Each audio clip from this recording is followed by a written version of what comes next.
Princess! Princess, may balita ko. May good news ako. Makakapag-bail na ako.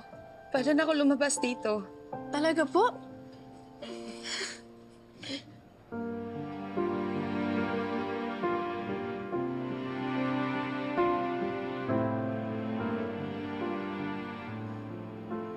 Masaya po ako na makakabalik na po kayo sa pamilya niyo. Paano ka? Anong paano po ako? Okay lang po ako. Sanay po ako.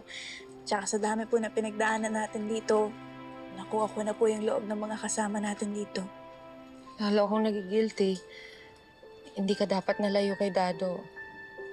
Huwag niyo na po isipin yan, Ma'am Charlene. Ang mahalaga po, magkakaayos na po kayo ni Sir Raymond. Yun lang din ang iniisip ko.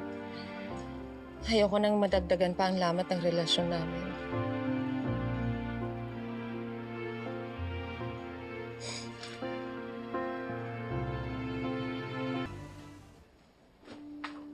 Princess, kumusta si Vanessa?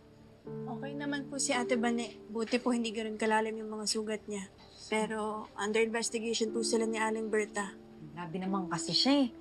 Lalayan na nga lang po kayo, Ma'am Charlene, tapos may nanggulo pa. Oo nga. Eh, hindi kayo sinadya?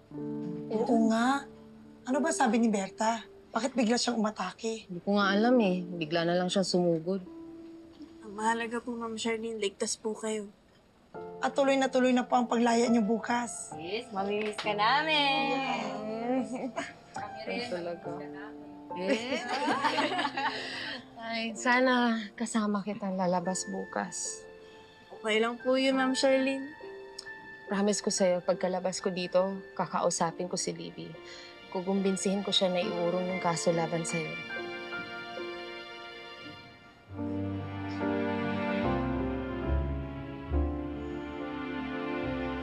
Maraming salamat po, Ma'am Charlene.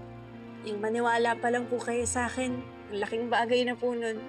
Nabawasan na po yung bigat na nararamdaman ko. Mag-ingat ka dito, ha? Opo. Huwag po kayong mag-alala, nandito naman kami. Yes.